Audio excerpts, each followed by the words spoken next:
Oke, hari ini kita sepakat dikasih judulnya Breakthrough Worship gitu. Nah, untuk kata breakthrough, nah, kalau ini saudara nih gereja, nah, saudara dalam dunia pelayanan, artinya nggak ada pilihan lain kecuali ada yang mesti kita bongkar fondasi. Gitu. Breakthrough mesti dibongkar fondasinya. Gitu. Jadi lihat dulu gambar besarnya, alasannya apa kita kayak gitu. Nah, saya uh, tidak tiba-tiba otomatis tahu-tahu ada di apa suasana atau atmosfer seperti ini gitu. Saya perlu menghabiskan mungkin 7 tahun waktu itu di Ambon. Alasannya ya karena konflik itu. Nah, perubahan ini, itu perubahannya juga bukan karena apa, tapi karena tiba-tiba satu pagi di tengah bom, di tengah suara yang kita tiba-tiba menyembah. Nah, penyembahan itu langsung merubah saya. Saya kok belum pernah saya rasa kayak gini gitu. Padahal lagunya dari dulu kita udah nyanyi kayak gini gitu. Nah, itu aja. Lalu saya mulai kayak saya ngobrol, saya bertanya ini apa sih gitu. Nah, tentu tidak tidak semua saya dapat hari itu. Nah, kayak puzzle-nya satu-satu saya diberi sampai saya bisa ngerti, oh, worship tuh nggak bercanda ya worship itu ya gitu. Nah, tapi ada yang mesti saya kalau saya mau kayak gitu, saya mesti bongkar. Namanya fondasi. Ya, namanya fondasi. Nah, saya jabarin aja karena saya di Ambon, saya awalnya ya saya bilang ketipu, sekarang saya bilang dulu saya nggak tahu karena mereka nyanyinya bagus gitu ya, semua nyanyinya bagus. Jadi saya pikir Tuhan senang gitu. Nah, pemahaman saya Tuhan senang itu sampai di bagus gitu. Udah bagus gitu. Itu pemahaman saya bertahun-tahun gitu. Sudah melayani. Jadi kalau bagus itu ya Tuhan senang gitu. Nggak salah juga sih gitu. Tapi kalau kita baca Alkitab, masa cuma sampai di bagus sih gitu. Gitu. Mana dia gitu. Nah, itu pertama ya karena itu dia ya wahyunya belum dibuka. Nah, sampai akhirnya waktu pengalaman itu terjadi, saya mulai seperti melihat satu dimensi yang beda. Loh, ada dimensi yang lain ini begitu.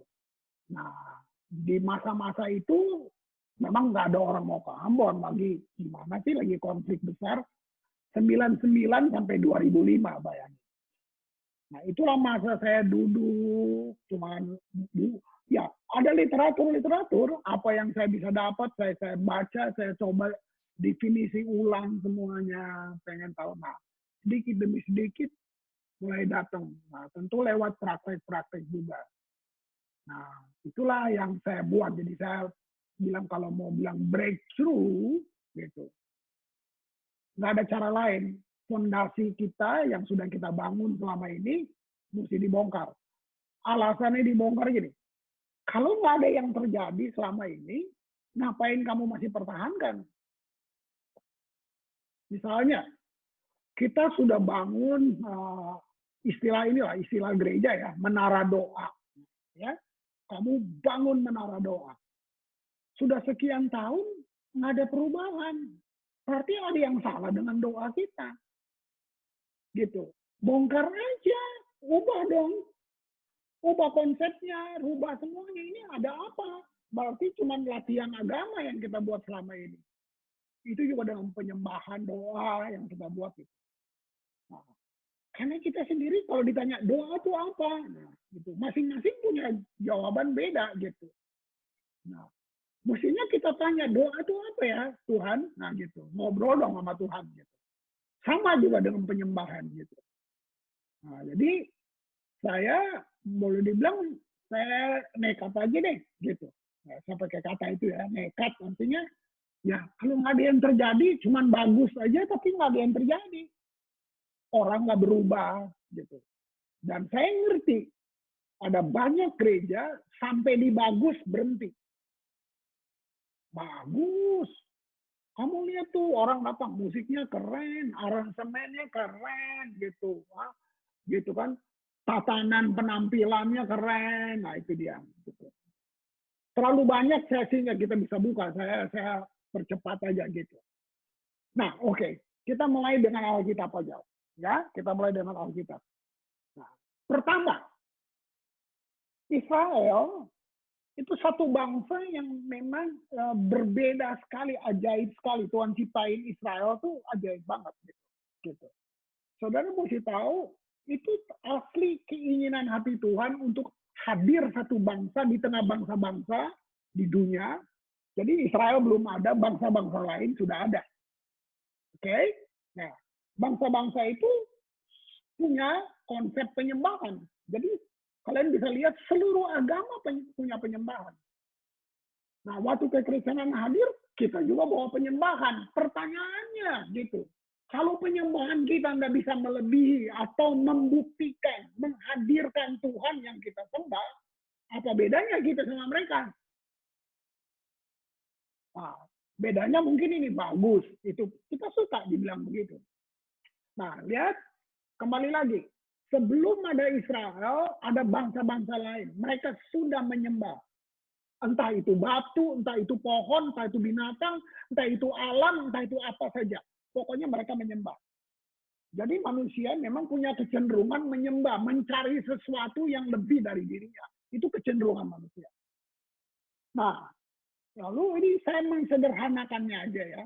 Nah, Tuhan ingin bicara dengan bangsa-bangsa itu. Nah, inilah saya lihat Tuhan tuh cantik, keren banget. Nah, cara dia bicara, dia nggak jitak-jitak, dia nggak kirim guntur kilat, apa banjir badang, dan lain-lain. Enggak. Dia ciptakan dulu satu bangsa. Untuk apa dia ciptakan dua bangsa ini? Untuk jadi model. Itu sebenarnya awalnya. Dia ciptakan dulu satu bangsa untuk jadi model. Gitu. Nah, namanya Israel. Nah, mari kita lihat. Abraham bukan orang Israel. Abraham dari Arab Utara, dari tanah Ur. Dia bukan Israel. Israel lahir dari Abraham. Nah, jadi Tuhan tuh, wah, dia sutradara agung, dia keren banget. Jadi dia pilih Abraham, terus lahirlah satu bangsa. Nah, bangsa ini kalau lihat secara geografis, pada waktu itu dia taruh di tengah bangsa-bangsa yang lain. Terus Tuhan ngapain?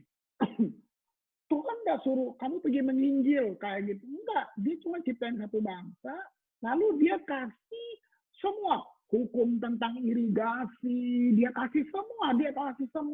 Kalau kamu mau tanahmu subur, kamu jadi Israel tuh apa ya? Satu bangsa yang hukumnya paling lengkap. Mungkin kamu mau cari tentang apa aja deh di Israel. Tentang tanah, tentang binatang, tentang semua kamu bisa dapat. Gitu. Mereka paling lengkap. Gitu. Itu jadi Tuhan ciptain Israel, terus Tuhan ajar mereka bagaimana cara hidup, bagaimana Tuhan nggak suruh yang lain. Nah, apa yang Tuhan mau? Tuhan mau waktu mereka hidupin semua yang Tuhan ajarkan buat mereka, mereka jadi tontonan bangsa-bangsa di sekelilingnya. Itu sebenarnya cara Tuhan. Nah, nanti saudara ketemu firman, di situ dia buat pernyataan ya, kamu, ini Israel, sebelum ada perjanjian baru, kamulah bangsa imamat yang rajani.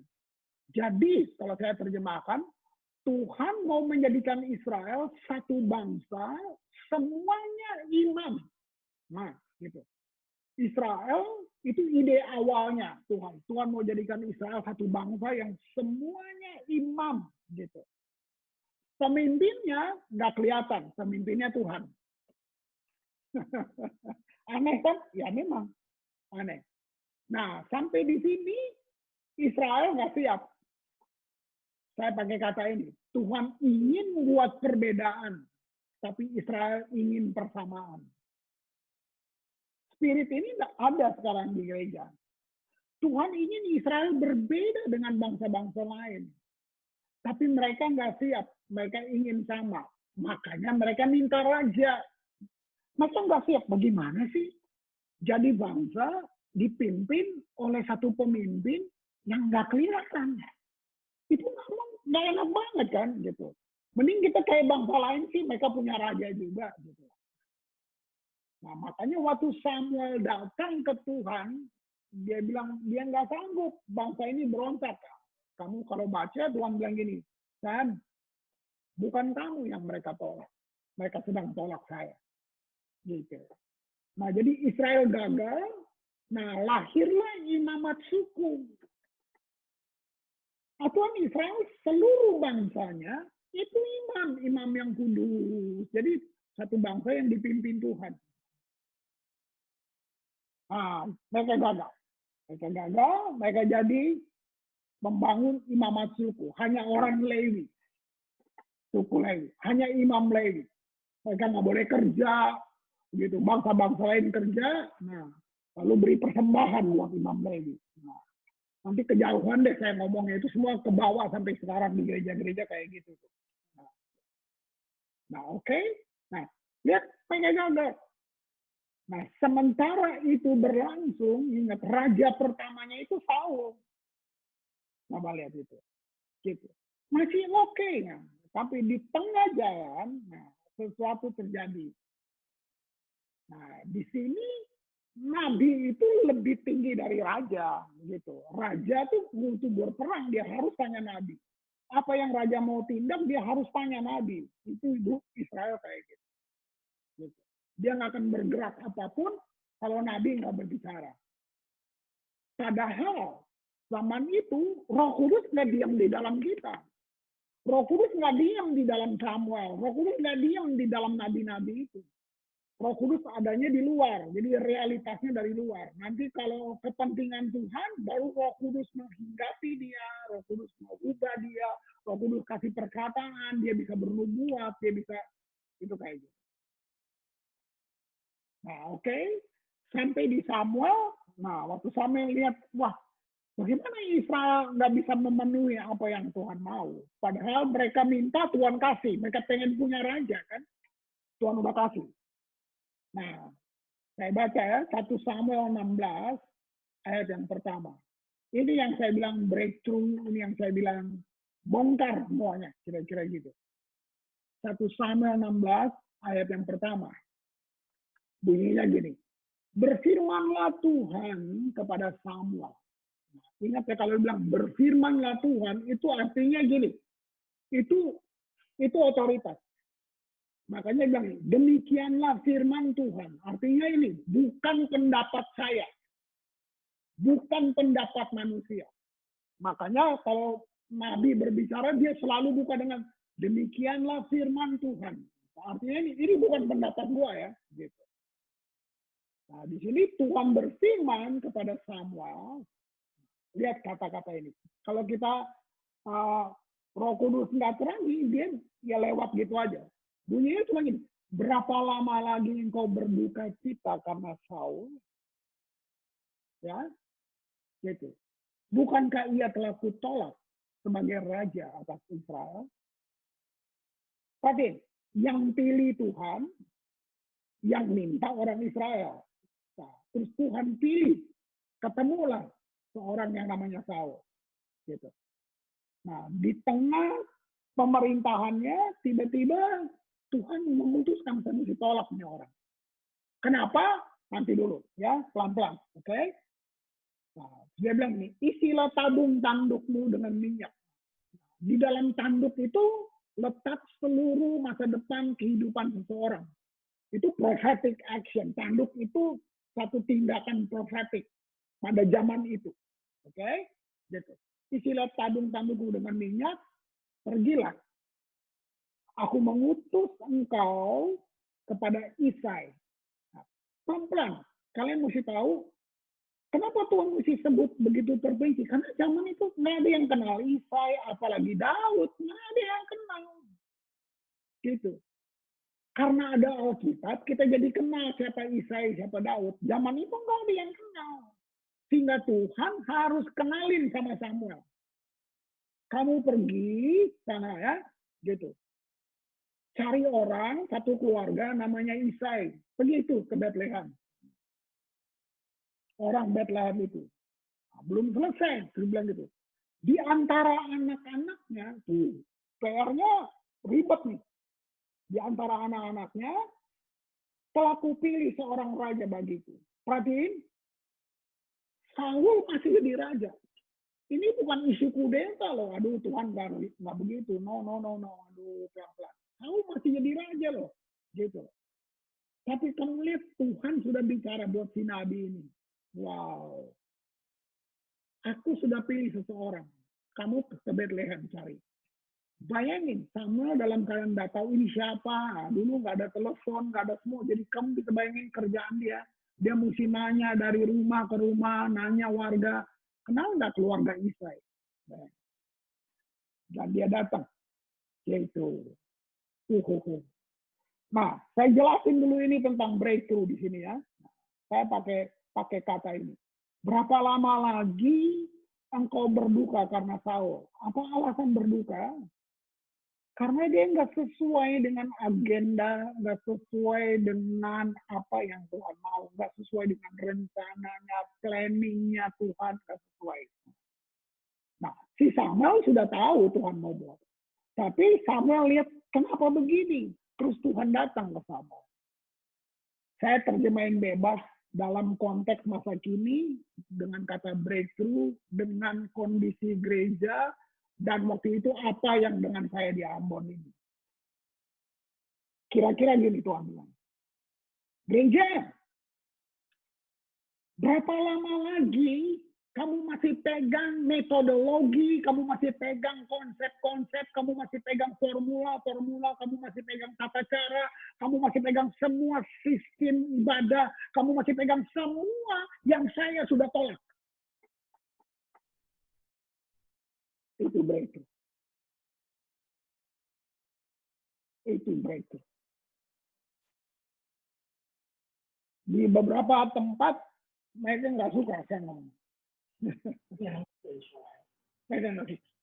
Nah, itu sebenarnya pesan tersembunyi dari hanya satu ayat ini untuk bangsa loh, bukan untuk satu pribadi. Ini karena dia berdampak untuk satu bangsa. Berapa lama lagi gereja kamu masih pegang, kamu masih jalanin semua cara, metodologi, konsep-konsep, apa liturgis, apa aja, sebut aja apa aja, tata ibadah, semua yang saya sudah tolak. Oh, nggak berani. Nggak ada yang berani. Mau bongkar fondasi, jarang banget. Nah, sekarang saya masuk ke retail-retailnya ya, gitu. Oke? Gitu. Kamu mungkin bisa jadi MC. Kalau ini tentang worship leader. Tapi bukan worship leader. Betul. Saya dengan sederhana, bukan karena kenal, tapi kayak tadi Ria cuma nyanyi sederhana aja. Nah, tapi buat saya nggak apa-apa. Itu yang benar. Tapi ini yang terjadi di semua gereja. Gitu. Gereja sedang buat acara dalam penyembahan. Nah, itu MC dengan kemasan-kemasan gereja, dengan kemasan bagus. Itu bukan worship leader.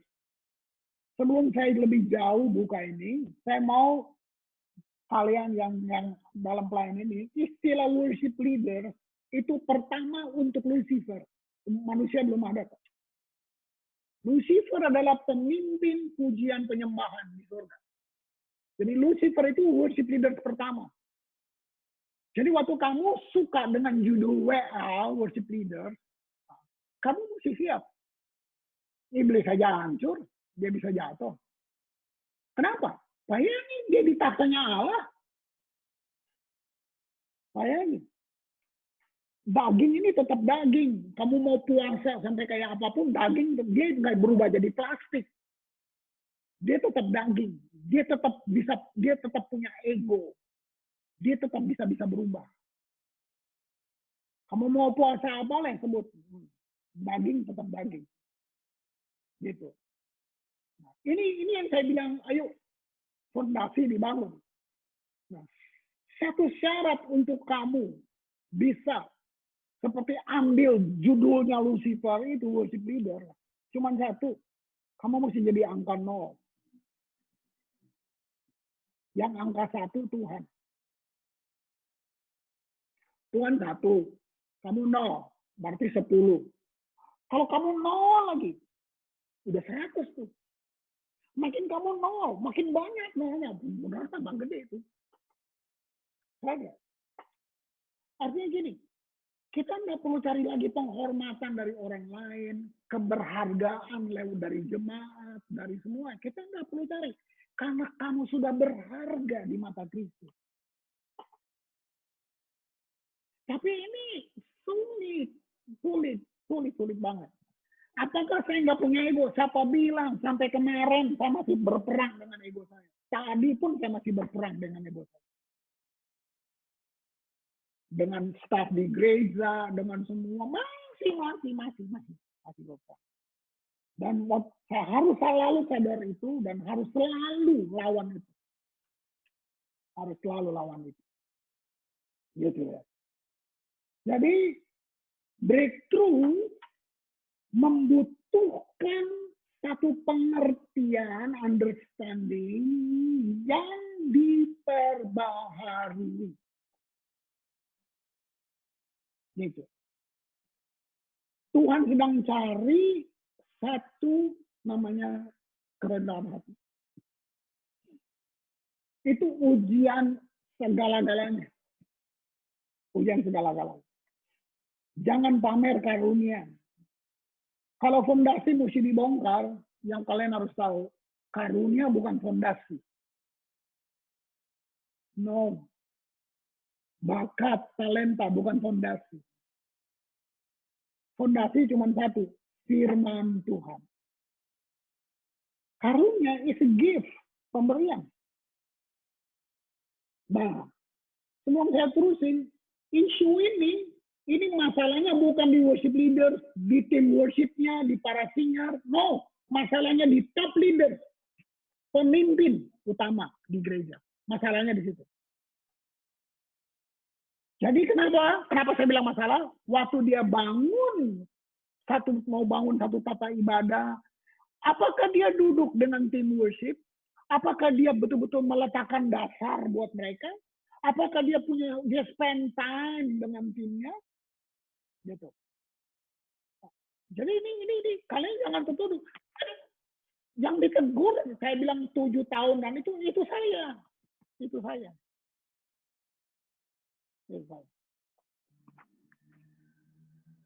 Kalian kasih waktu nggak Bapak Gembala? Kasih waktu nggak? Kamu duduk nggak dengan kamu punya tim? Kamu spend time nggak dengan mereka? Kamu pergi makan, pergi ngopi sama orang yang taruh duit banyak. Gitu. Kamu spend time dengan mereka. Kamu pergi tur ke Israel. Kamu bawa kemana-mana. Kamu pergi nggak dengan kamu punya singer? Kamu jalan nggak dengan kamu punya seluruh tim? Kamu jadi gini. Hubungan apa yang kamu bangun? Kamu mau doa puasa, dari doa Esther, dari doa Daniel, sampai doa Nabukadnezar juga nggak jadi apa-apa, nggak bakalan. Kamu mau puasa jungkir balik juga nggak jadi apa-apa. Karena apa? Membangun gereja itu membangun apa? Membangun satu masyarakat yang ilahi. Kamu nggak duduk, kamu bangun nggak? Bagaimana tim worship kamu mesti kayak gimana? Ajarin mereka understanding, worship with understanding. Kayak apa? Kamu lengkapin nggak? Kamu investasi nggak dalam hidup mereka? Atau kamu cuma kasih job? Kasih persembahan? Nggak mungkin. Jangan mimpi kemuliaan mau datang. No. Saya nggak percaya kemuliaan yang murah-murah itu, saya nggak percaya. Gitu. Nah, akhirnya worship leader berubah jadi MC supaya dapat kesan dari gembala, dari jemaat. Keren loh dia. Akhirnya yang kita buat acara dalam penyembahan. Kita buat jemaat menjadi audiens. Itu sudah cacat secara teologis. Baca baik-baik. Waktu kita menyembah, Jemaat bukan audiens, surga menonton penyembahan di bumi. Jadi gagal sebenarnya. Ini saya bilang, breakthrough ini sebenarnya bongkar semuanya. Gitu. Tuhan cari satu kerendahan hati. Sekarang kita kembali tadi ke 1 Samuel tadi. Apa sih si Saul ini? Nah, mari lihat. Jadi rupanya dalam pemerintahan Saul baru berapa tahun, ini Tuhan udah lihat. Ini bicara isunya juga isu karakter. Karakter. Tuhan mau Saul, oke. Saya angkat kamu jadi raja, gitu. Kamu pakai nama saya. Tapi kerajaan ini namanya kerajaan Allah. Supaya bangsa-bangsa lain bisa lihat, kalau satu bangsa dipimpin oleh Allah tuh bagus banget ya. Ya, panen berhasil, semua berhasil, kesehatan ada, semuanya itu. So simple. Tapi kamu lihat karakter apa yang Saul bangun waktu dia jadi raja, gitu. Ketidaktaatan, iri hati, kompetisi. Nah, gini, kita merepresent God, kita merepresentatif Tuhan, kita merepresentasi Tuhan. Ini enggak dong, karakter tadi enggak. Mulai dari Adam, oke. Siapa Adam? Siapa Adam? Kapan? Dia bilang, waktu Tuhan bilang ini, mari kita buat mereka seperti kita. Jadi Adam itu God representatif.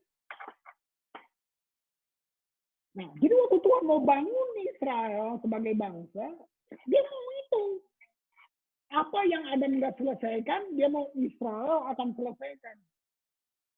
Oke, Saul, lu jadi raja ya, gitu. Itu kan hadiah. Keren banget. Tapi kamu lihat karakternya, cuma itu aja. Kompetisi, iri hati, gitu. Sejak itu Tuhan menginstruksikan dan bertanya kepada Samuel, berapa lama lagi? Itu saya bilang tadi, kamu masih pegang yang saya sudah tolak. Ya toh? Pikir baik-baik, saudara. Saya nggak punya kepentingan atau jealous. Enggak. Ya. Saya menikmati jemaat saya di Ambon dengan apa adanya. Saya sangat menikmati. Gitu. Gitu. Kita kurang, wow, kita nggak hebat. Kita belum lagi lah. Belum. Gitu. Tapi ada satu hal bahwa saya nggak punya hal-hal yang apa ya, nggak ada topeng, nggak ada itu tidak banget. Itu aja gitu. Nah, jadi apa ya? Tuhan cuma cari satu apa ya? Satu hati yang kenal dia. Jadi makanya penyembahan itu bahasanya orang dewasa. Kalau kamu mau tarik terminologi tentang penyembahan, itu bahasa orang dewasa yang dipakai. Saya pilih 2 kata aja. Dalam perjanjian bahasa Ibrani dibilang kata yada. Yada itu adalah hubungan intim suami istri. Ya, hubungan badan loh, hubungan seks, hubungan intim suami istri. Itu yada, kata itu dipakai. Nah, itu dibawa kepada penyembahan. Jadi penyembahan itu ternyata bukan soal musik keren, bukan. Makanya Tuhan bilang gitu, harum. Itu ada dalam mesbah dupa, itu semua koneknya ke situ. Kalau dalam tabernakel itu semua. Mesbah duka dan korban bakaran yang di depan itu beda. Korban binatang yang di depan itu beda. Tapi kamu udah masuk sampai ke ruang maha suci, itu mesbah dupa, itu semua rempah. Nah, rempah itu bersama api yang nanti dibawa ke ruang maha kudus. Ini perlu berpikir keras ya. Ya. Kalau kamu imam masuk ke ruang maha kudus, itu kan dia ketemu tabut Allah gitu. Nah, tabut Allah itu. Nah, saya menyelidiki cukup lama lah. Saya suka banget dengan tabernakel Musa. Waktu saya membangun gereja ini 27 tahun lalu, saya ngajar tabernakel Musa bisa ada setahun kali ngajar ulang-ulang gitu. Gitu. Nah, tapi ternyata yang Tuhan pakai Tabernacle of David. Nah, gitu. Nah, tapi mari dulu sebentar dulu ya, gitu. Jadi kalau kamu masuk sampai ke ruang Maha Kudus itu ketemu tabut perjanjian. Aduh, ternyata tabut perjanjian itu kata yang dipakai untuk menjelaskan apa sih tabut perjanjian. Kata yang dipakai ini diterjemahin gini, wajah. Tabut perjanjian itu disebut wajah. Waktu saya melihat kata itu, saya dulu bertanya, jadi apakah imam besar waktu dia masuk di ruang Maha Kudus, apakah dia melihat Tuhan? Kenapa disebut wajah? Gitu. Nah, kamu lihat gak tuh? Segitu dalamnya penyembahan itu. Gitu. Nah, sekarang kita kembalilah ke cerita tadi. Jadi, ada apa sih sama si Daud ini? Apa yang bikin Tuhan bilang buat Samuel, kamu pergi cari Isai, saya sudah pilih anaknya. Nah, dengar ya, kita semua nggak tahu Daud loh. Gara-gara Alkitab aja kita tahu Daud. Nah, dulu Tuhan sudah tahu Daud. Di mana semua orang nggak kenal Daud. Saya baca banyak banget bukunya Daud. Maksudnya kalau ada buku tentang Daud, udah gue baca. Sampai Daud Nabi 70 juga gue baca.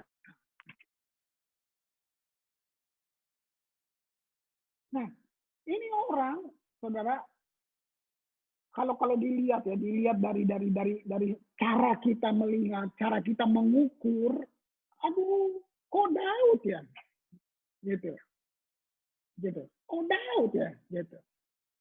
Hanya ada 3 pribadi dalam seluruh Alkitab, Perjanjian Lama dan Baru, hanya ada 3 pribadi atau 3 orang yang mendapat sertifikat dari sorga. Satu di Perjanjian Baru, namanya Yesus. 2 di Perjanjian Lama, Daud dan Henokh. Isinya cuma berkenan kepada Allah. Bayangin, statement ini hanya untuk 3 orang. Nah sekarang pertanyaannya, apa syarat-syarat yang dipenuhi oleh Daud sampai dia dapat sertifikat itu? Nah, kamu akan tambah bingung kalau kamu suka riset, kembali pelajari Daud.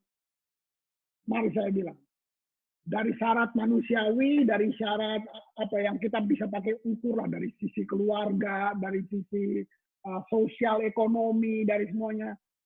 Marilah, ini anak gembala miskin di Bethlehem. Anak yang biasa tertolak di rumahnya.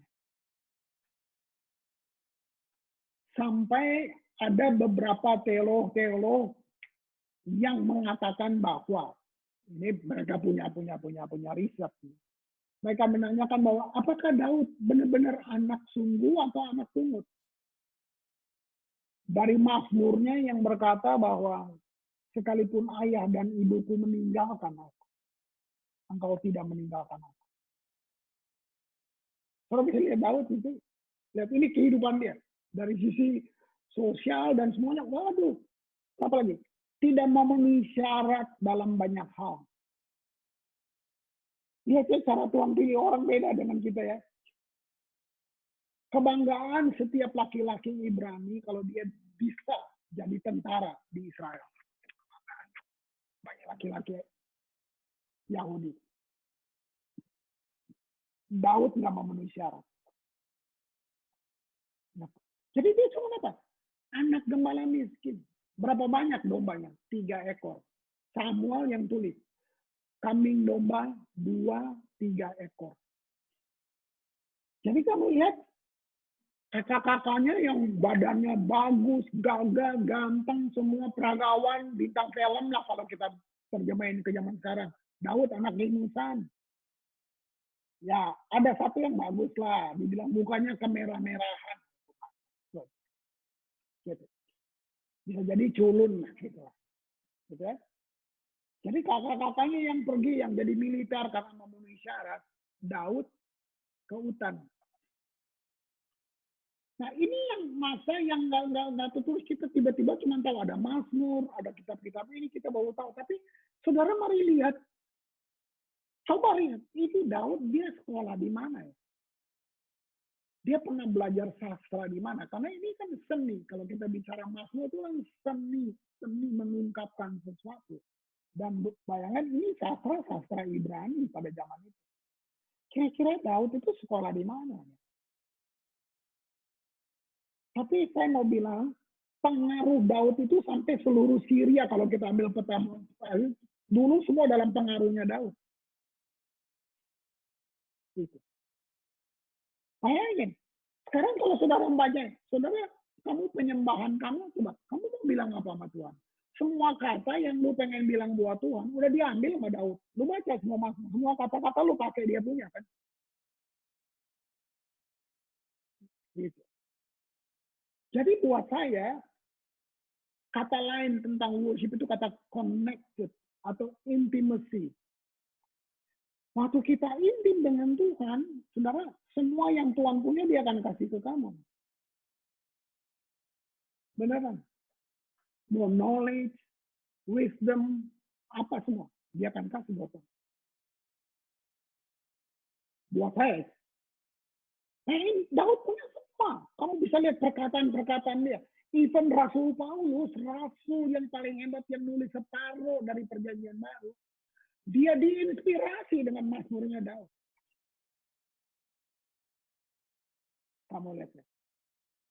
Saya perlu yang begini. Ini saya ngomong terjemahan sangat bebas ya kalian yang bayangin. Jadi ini masih perjanjian lama. Kira-kira dari kehidupan Daud itu sampai Tuhan tuh ngomong begini kira-kira ya. Ya bisa makanya bilang izinkan saya bebas. Kira-kira Tuhan sampai dalam hati dia bilang gini, Daud, nanti ya 2000 tahun lagi ya anak gua datang, dia pakai nama lu deh, Kristus anak Daud. Saya lihat. Makanya saya bilang, kalau kamu pelajari semua, kamu pelajari semua dari segala ini, dia nggak memenuhi syarat. Bahkan ini yang paling gak enak. Orang ini gagal sesering dia berdiri. Tapi apa sih? Nah, gitu. Nah, kembali lagi dalam konteks breakthrough tadi, gitu. Wow, ya, dia beda dengan Saul.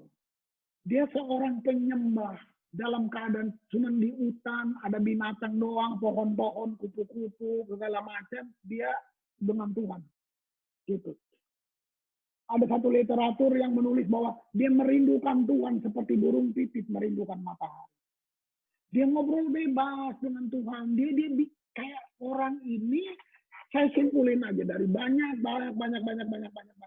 sampai ke perjanjian baru, saya simpulkan ini aja. Daud adalah orang perjanjian lama yang hidup dengan revelation atau pewahyuan perjanjian baru.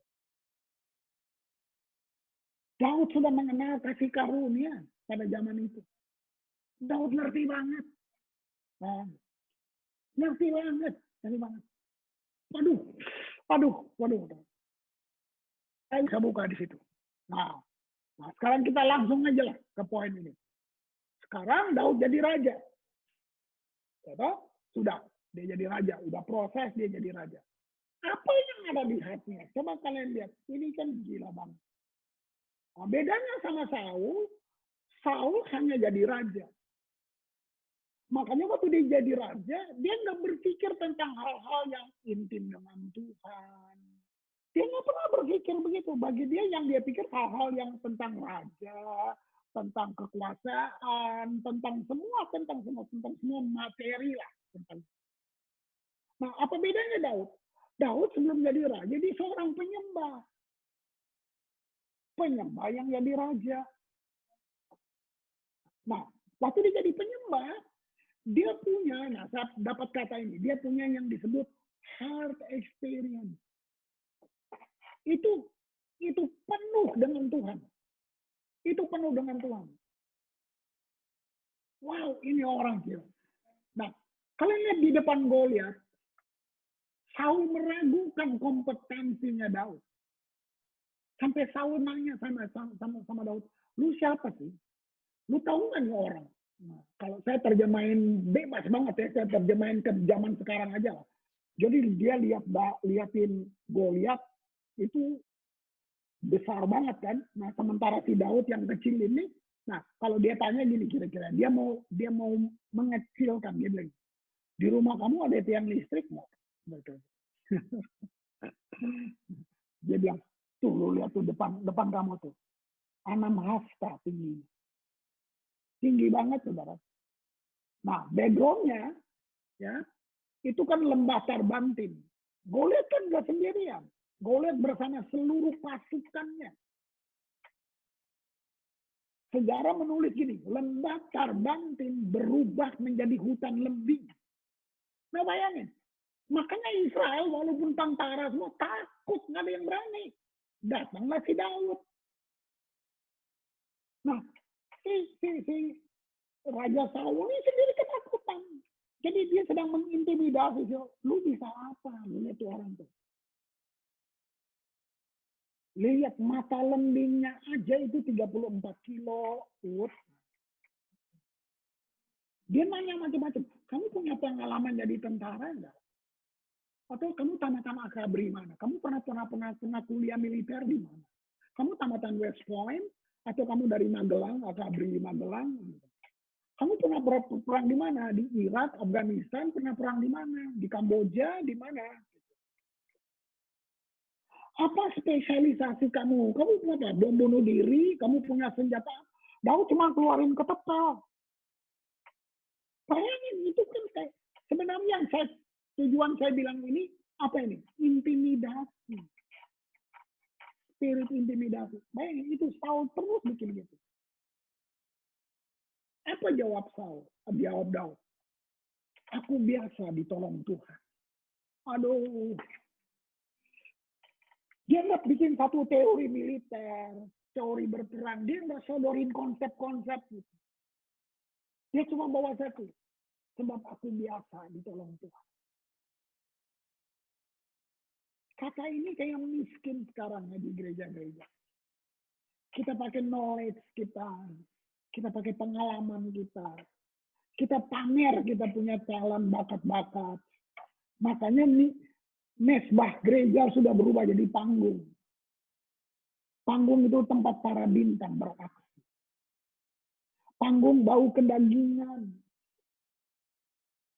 Mesbah, bau daging yang dibakar. Penuh dengan air mata. Jangan menghina air mata orang yang menyembah. Karena air mata orang yang menyembah nggak jatuh di lantai, tapi ditampung dalam kirbat Allah. Ini yang Tuhan sedang mau ngomong. Kamu bisa lihat. Wah. Nah begitu dia jadi raja, saudara, hari ini sejarah loh. Dari tadi saya cuma buka sejarah karena mau breakthrough. Kamu bisa bawa itu ke sejarah gereja kamu. Saya mesti jujur. Gereja sedang bawa orang kepada identitas gerejanya. Gereja nggak bawa, gereja bilang Yesus. Tapi yang di stabilo itu identitas gerejanya. Iya. Buku panduan atau manual book dari gereja harusnya Kisah Para Rasul kan. Alkitab kan harusnya. Tapi saudara masih lihat semua gereja apa buku panduannya? Manual booknya apa? Manual booknya adalah sejarah gereja itu. Saya gereja Bethel Indonesia. Ya manual book saya gereja Bethel Indonesia. Di dalamnya memang ada firman-firman. Nah lihat, saudara apa lagi? Gereja Injil sepenuh. Ya itu sejarah gereja. Yang satu Calvin, yang satu Luther. Semua bawa sejarah gerejanya. Kita, jadi gini, Alkitab kita sama, tapi kita berkelahi. Karena manual booknya, buku panduannya nggak sama. Nggak sama. Nah, oke, Daud jadi raja. Kondisi Israel pada waktu itu apa? Ini Israel, bangsa kecil, dikelilingi bangsa-bangsa barbar. Bangsa-bangsa yang barbar. Semua cuma menindas dari zaman Saul tuh, menindas. Daud nonton itu. Lalu dia berani, dia berpikir, Tuhan itu tolong saya dari singa, dari beruang, dan emang si Daud sekolah bagaimana caranya bunuh singa gitu. Apa sih yang bikin dia tiba-tiba punya satu kemampuan ilahi, secara gampang aja bisa bunuh singa, beruang, segala macam. Apa kira-kira yang kita nggak tahu itu? Pengalaman dia dengan Tuhan begitu luar biasa.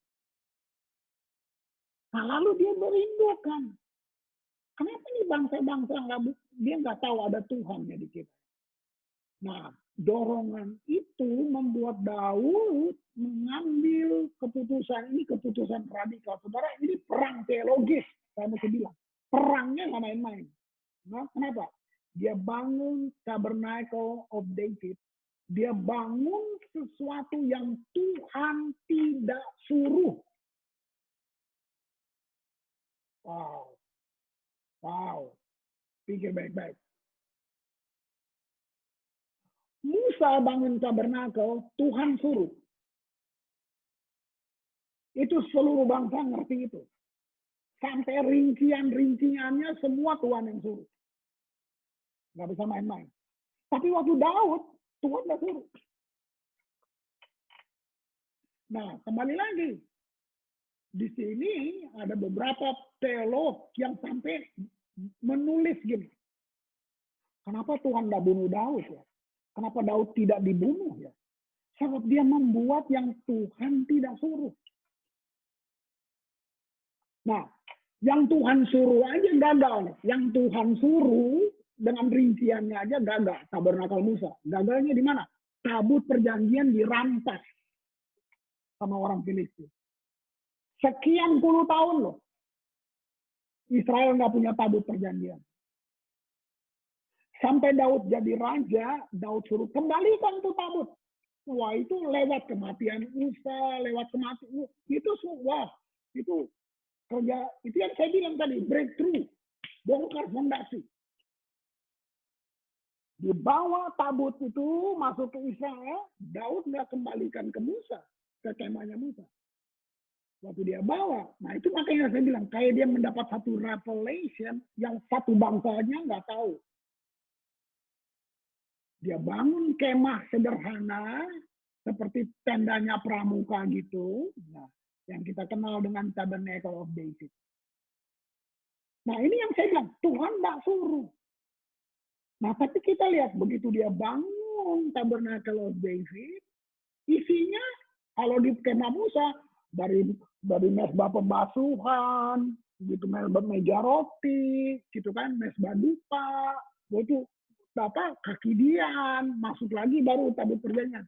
Nggak ada lewat-lewat gitu. Nggak ada kulit lumba-lumba, kain ungu, tuh nggak ada gitu-gitu. Cuma tenda biasa, dia taruh tabut perjanjian. Ini kan seperti gila. Dia nggak takut ya dibunuh sama Tuhan.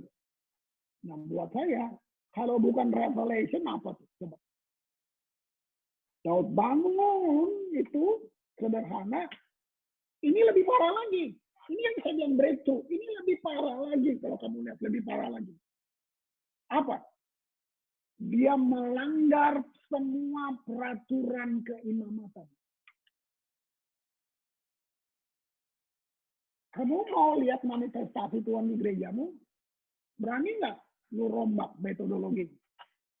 Metodologi sinode kamu. Susah. Susah banget. Berani nggak? Kita kepengen lihat tadi, kalau kita lihat bilang, sorga turun ke bumi. Nggak murah, bos. Nggak murah. Karena ini soal di dalam sini. Nggak murah. Akhirnya kita bikin cerita, kita aja deh yang ke sorga, bolak-balik, lalu cerita. Tadi gue ke sorga, Tuhan Yesus bilang begini. Gitu. Ngeri banget ya, saudara bisa lihat. Daud melanggar peraturan keimamatan. Hal yang paling sakral, yang paling esensi itu dia hapus. Apa itu? Korban penghapus dosa. Itu kan urusannya urusan Tuhan. Korban penghapus dosa, korban bakaran, Daud hapus, diganti dengan korban pujian, sacrifice of praise. Itu gila, itu gila. Satu presiden baru, raja baru, rubah semua tata negaranya, tata kerajaannya. Diganti korban bakaran dengan sacrifice of praise, korban pujian. Dia bilang dia melantik sekitar 14.000 penyanyi, dilatih. Jadi mereka disebut ahli seni. Ini yang tadi di depan saya ngomong, investasi. Kamu spend time nggak dengan tim worship kamu? Kamu investasi itu apa? Kamu cuma kasih job, kamu oke kasih PK, tapi kamu nuntut mesti ada hadirat Allah yang kuat, mesti ada kamu pakai bilang urapan, segala kamu pakai gitu semuanya. Bohong. Bohong.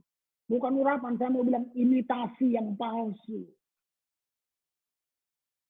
Kamu bikin asap-asap dalam gereja, kan gitu. Gitu. Di perjanjian lama asapnya aksara, benar-benar awan kemuliaan yang turun. Bukan perumpamaan, no. Benar-benar awan. Itu manifestasi dari kemuliaan. Gitu. Sekarang kita nggak punya yang asli, kita bikin yang palsu. Iya loh. Bus, asap keluar. Lalu yang WL batu, lagi nyanyi gitu. Gitu. Nah, kamu lihat begitu turun, wow, Daud ganti. Nggak ada lagi imam tapi Muhammad Lewi. Semua orang boleh menghampiri tabut perjanjian. Itu kan urusannya mati. Karena kan persyaratannya gini, harus imam loh. Hanya imam yang boleh datang di tabut perjanjian. Setahun sekali lagi. Kali ini dia taruh di situ, dia panggil seluruh bangsa. Kalau saya pakai pilih kalimat yang simple aja, kira-kira kesimpulan gini, this is God, worship. 24 jam mereka menyembah, doa. Nggak ditulis kayak apa doanya, bahkan bentuk musik Daud kayak apa, Alkitab nggak tulis. Saya baru ngerti. Kalau ditulis, bisa jadi kita menyembah musik, kita nggak menyembah Tuhan. Kita akan tiru musiknya Daud. Itu kecapi merek apa ya? Belinya di mana ya? Kita beli yuk. Kira-kira kayak gitu. Puji Tuhan, Alkitab nggak tulis. Apakah minor, major? Nah, nggak tahu. Sekarang kita bilang, jangan main musik ini musik setan. Ini yang setan lu, bukan musiknya. Kamu lihat itu? Nah, sekarang saya masuk di intinya. Breakthrough nih, kamu mau breakthrough? Ya. 3 elemen. Apakah ini kan sudah tafsiran, ini udah teologis kan udah ngomongin. Tapi ini yang terjadi di kemah Daud. Waktu Daud bangun tabernakel, 3 elemen ini yang dia turunin. Apa itu? The presence, hadirat Allah. Tidak ada. The presence, hadirat Allah. Yang kedua, authority. The presence, authority. Yang ketiga, apa? Kemuliaan, glorify. 3. Presence, authority, kemuliaan.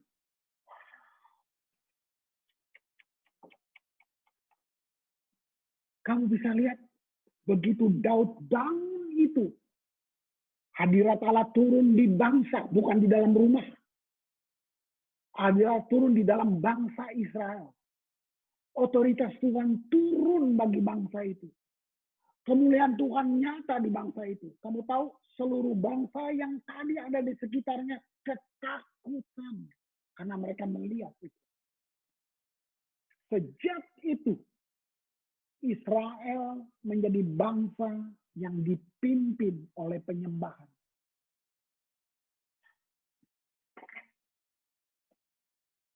ditulis bahwa 33 tahun lebih Daud menyenangkan hati Tuhan. Waktu penyembahan mereka hidup, waktu mesbah mereka semua benar. Dia bilang gini, bangsa Israel ada dalam puncak kejayaan sebagai bangsa. Makanya saya bilang, semua ini narasi-narasinya Daud itu benar, saudara. Itu seninya Daud itu sampai ke Syria kalau kabel peta zaman sekarang itu melebihi itu lagi akan. Oh, kamu lihat ya. Nah, sekarang gereja punya library, gereja punya semua teknologi, semua. Saya mau tanya, ada nggak tiga ini?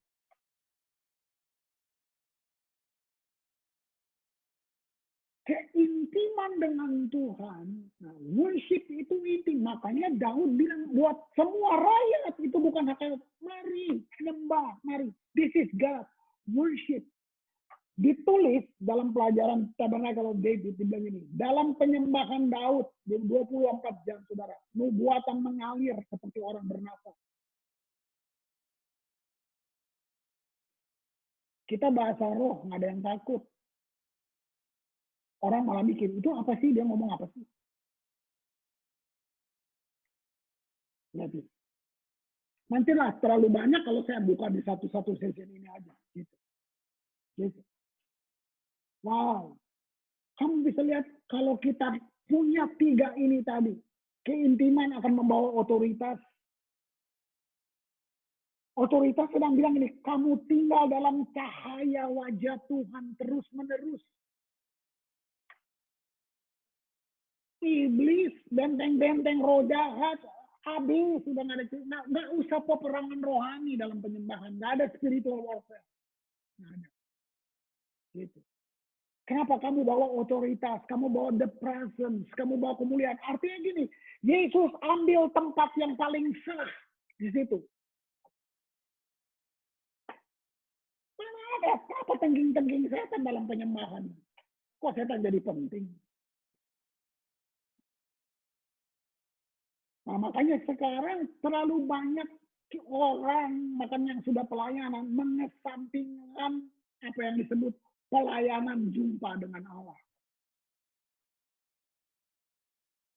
Apa yang terjadi dalam penyembahan? Yang terjadi dalam penyembahan adalah pertukaran.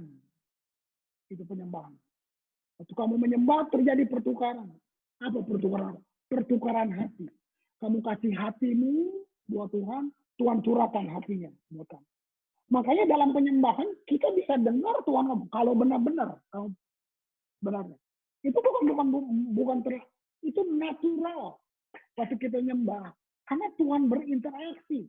Penyembahan mahal buat Tuhan. Karena begini, Tuhan bisa buat apa aja. Dia Tuhan. Satu yang dia nggak bisa buat. Dia nggak mungkin menyembah dirinya. Jadi waktu kita menyembah Tuhan, kita sedang melakukan yang Tuhan nggak bisa buat. Saya nggak percaya Tuhan duduk-duduk begitu aja. Dia berespon dengan, cuman karena kita nggak punya understanding, kita datang ke Tuhan seperti takut setan. Kita bukan takut dengan Tuhan, dengan cinta. Penyembahan itu bahasa kasih. Ekspresi terlengkap di seluruh kehidupan alam semesta itu penyembahan. Dalam penyembahan apa ekspresi? Kagum, cinta, damba, puja, senang. Semua dikumpul di satu, jadi satu ya namanya worship. Jadi memang nggak sederhana, nggak hari ini seminar, besok hebat, nggak bisa. Ini sesuatu namanya fondasi. Mesti kamu bangun sebagai top leader, kamu spend time nggak dengan kamu punya tim. Sekarang jemaat datang ibadah hari Minggu. Saya mau nanya, kamu di sini kamu bisa lihat usher yang sambut jemaat di depan. Mereka sambut jemaat itu apa? Karena nggak dilengkapin. Jadi usher juga tugas. Semua nggak dilengkapin. Coba kalau kamu di depan gereja hari Minggu, orang-orang itu semua Asyir punya pengertian yang sama. Ini orang-orang yang datang untuk menyembah. Jadi kita layanin sambut mereka sebagai orang yang datang mau menyembah. Bukan ngasih perpuluhan duit, jangan mikir itu dulu. Nanti, oh dia nggak kasih perpuluhan. Oke, selamat hari Minggu. Oh ini perpuluhannya gede. Bagaimana Pak? Apa kabar? Kamu bisa lihat. Terus kamu ngarapin di dalam ada kemuliaan. Sangat bohong. Itu menipu. Bisa nggak kamu Asyir ini jemaat datang tua muda segala bangsa suku udah nggak lihat rasis nggak semua. Tapi ini orang-orang yang datang untuk menyembah. Waktu kamu respect mereka, kamu bisa bayangin nggak penyembahan sebentar di dalam kayak. Berapa tahun sudah gereja di jalan? Kita understanding kita ini yang saya bilang. Sebenarnya breakthrough itu wow, cacat banget. Itu udah. Satu ayat, 1 Tesalonika 5. Ayat 19. 1 Tesalonika 5 ayat 19.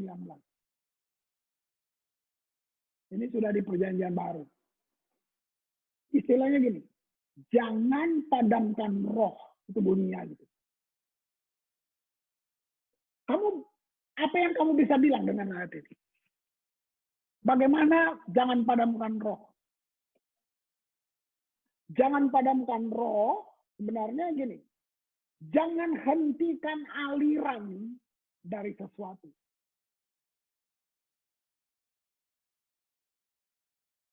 Satu pengalaman kecil ya, nggak besar, kecil.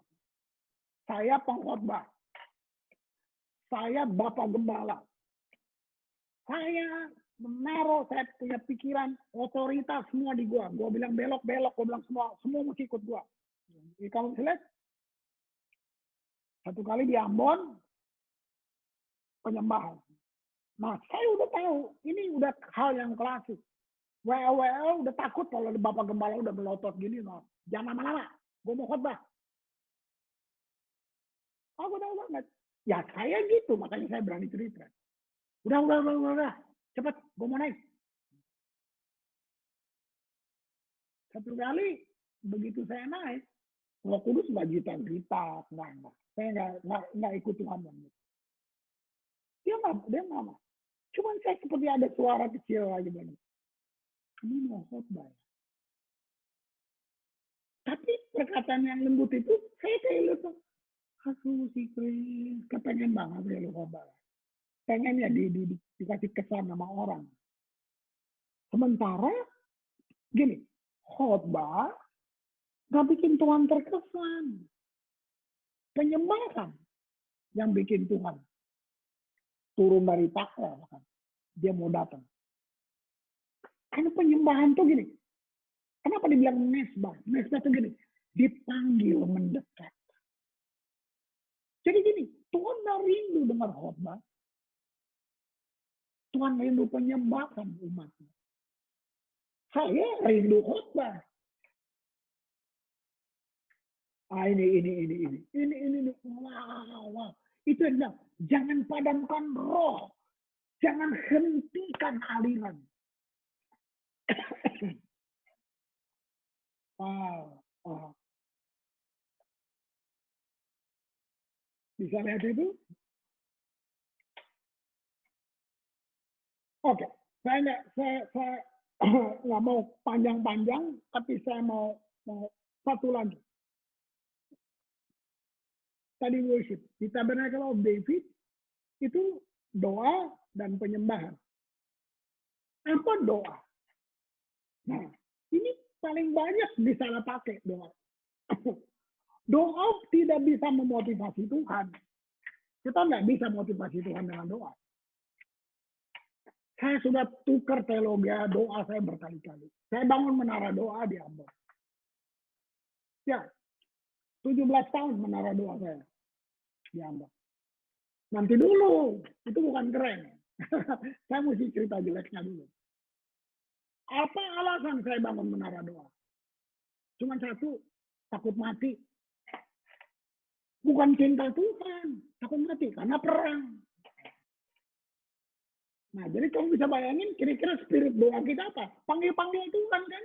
Teriak-teriak, laporan sama Tuhan. Nah, itu kan spirit berdoa. Sampai saya ketemu, apa sih doa?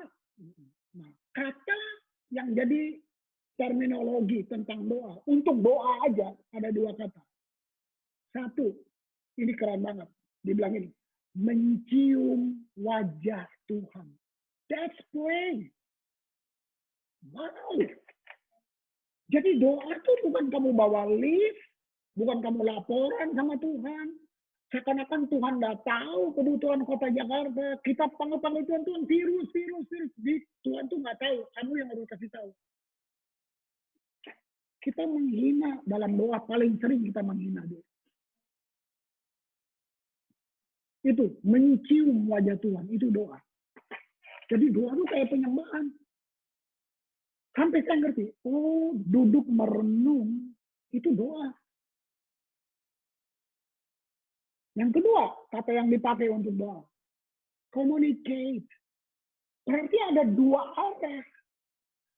Berarti satu yang sangat natural, kalau kita berdoa, kita bisa dengar Tuhan. Karena harus omongan dua arah, diskusi dua arah. Ya Tuhan, pantas kita doa bertahun-tahun, kita nggak dengar, kita nggak tahu tuntunannya. Nah, jadi apa hubungannya doa dengan penyembahan? Nah, di sini kamu lihat. Doa, pekerjaan tersembunyi dari seorang penyembah. Namanya intercessor, syafaat. Itu pekerjaan tersembunyi, bukan untuk ditonton. Waktu saya ngerti ini, saya hapus doa syafaat di ibadah hari Minggu. Nggak penting, supaya dilihat orang. Lalu doanya muluk-muluk. Itu tuh ngapain? Bohong. Nah, saya sudah punya menara doa. Ngapain lagi gua doa syafaat hari Minggu? Supaya orang tahu. Basa-basi kan? Gitu. Nah, jadi kamu bisa lihat ini nih. Doa intercessor itu mesin. Worship itu hulu ledaknya. Kalau kamu nggak punya doa, ini iblis nggak takut dengan punya musik-musik dan penyembahan ini. Iblis nggak takut.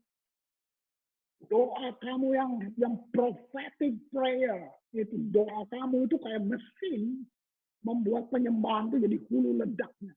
Dia nggak bisa dipisah. Wow.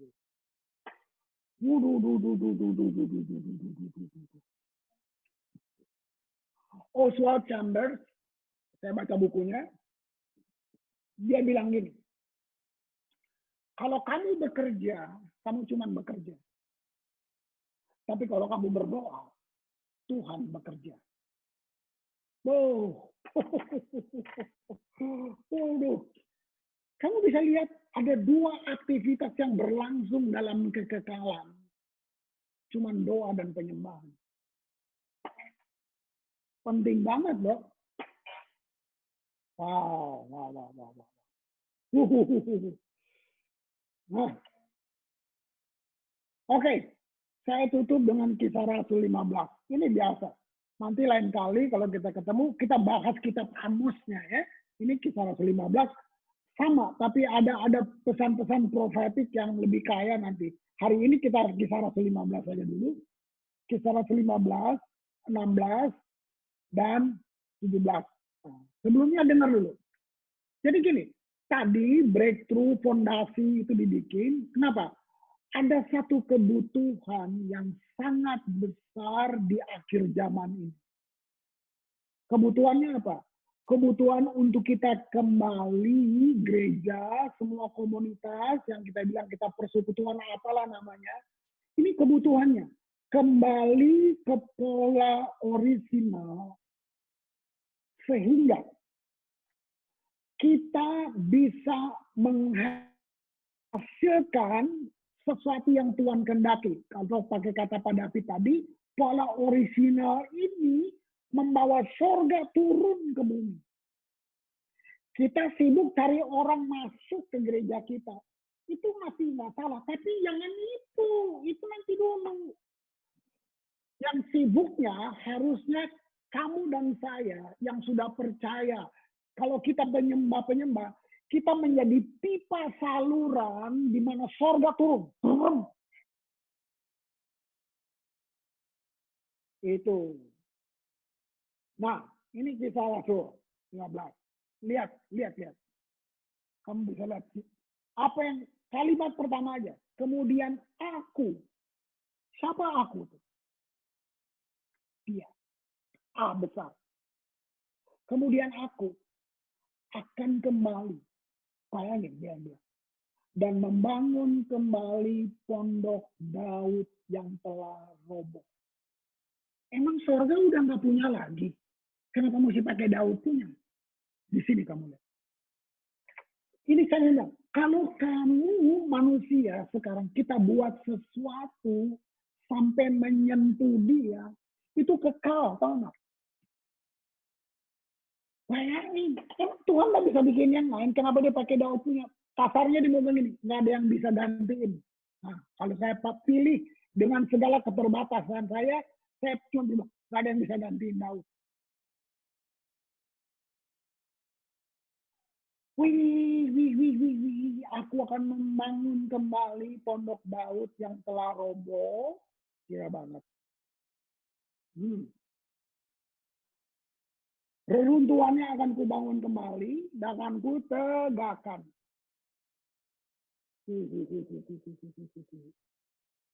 Pelan-pelan ya. Saya bilang, panggung dunia politik telah berubah. Begitu dramatik. Dan akan terus berubah. Semua kamu akan lihat. Itu yang saya bilang tadi. Gereja berubah enggak ya? Sayang. Makanya saya bilang, ada satu kebutuhan yang mendesak sekali. Kita harus jadi tabut perjanjian di tengah semua perubahan dunia ini. Di mana seluruh musuh menjadi tumpuan kaki Tuhan. Itu ayat 16 tadi. Kubangun kembali pondok Daud yang telah roboh, runtuhan aku bangun kembali yang kuteguhkan. Itu Tuhan bilang. Nah, inilah PR kita. Saya cerita dari atas cuma untuk ayat 1 ini aja. Nah, ayat 17 nggak usah dikejar. Ayat 17 ini akibat kalau ayat 16 kita buat. Ayat 17 bilang ini. Supaya semua orang lain mencari Tuhan dan segala bangsa yang tidak mengenal Allah. Ini bukan perpindahan jemaat dari jemaat sana pindah ke gereja lo, bukan. Waduh saudara, serinya banyak banget. Ini satu aja saya tetap fokus di kata tadi, breakthrough tadi. Jadi jangan kejar jadi besar. Itu akibat. Menjadi besar itu akibat. Kalau fondasi kamu benar, itu jadi gede itu akibat. Gak usah pakai iklan segala. Enggak usah. Jangan. Kalau ada yang paling bodoh dilakukan orang Kristen adalah mencoba menolong Tuhan. Gitu. Nah, saya hanya tutup dengan statement ini. Kalau ini kita genapi, maka gereja akan menjadi satu instrumen yang membuat semua musuh menjadi tumpuan kakinya Tuhan. Untuk ini, Daud melanggar semua peraturan keimamatan. Saya tantang kamu gembala-gembala yang dengar ini. Kamu berani nggak merubah itu? Ngapain kamu masih pakai cara yang Tuhan udah tolak? Ngapain kamu masih pakai metode-metode semua yang Tuhan udah tolak? Ngapain kamu masih pakai liturgi-liturgi yang Tuhan udah tolak? Tatanan-tatanan ibadah yang Tuhan udah tolak. Itu aja tuh. Nah, dapat.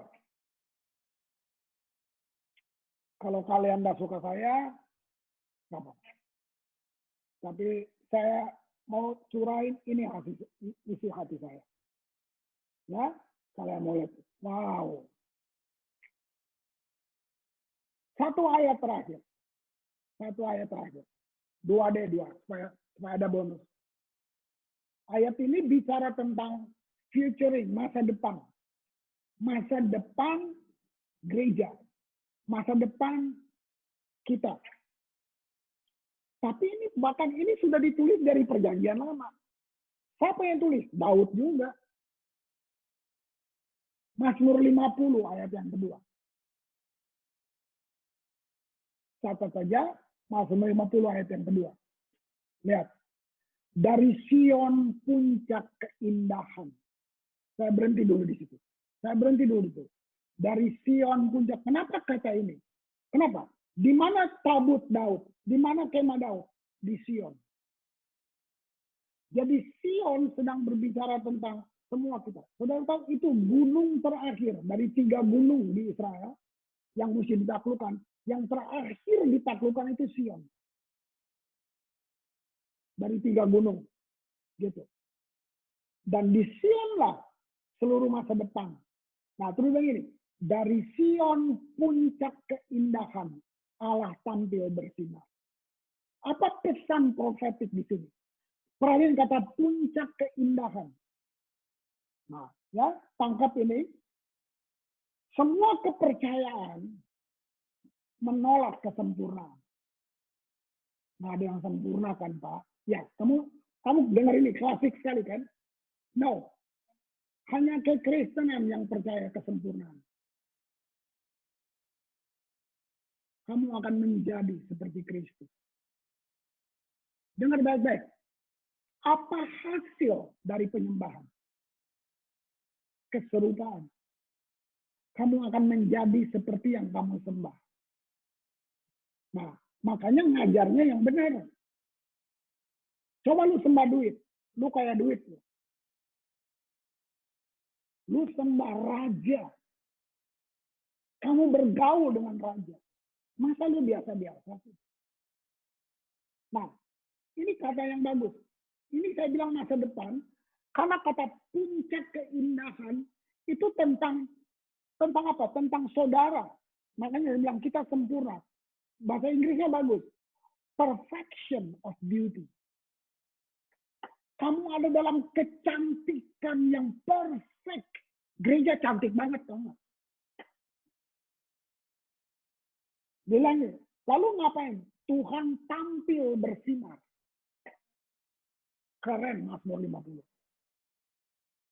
Out of Zion, the perfection of beauty. Waduh. Dari Sion puncak keindahan, Allah tampil bersinar.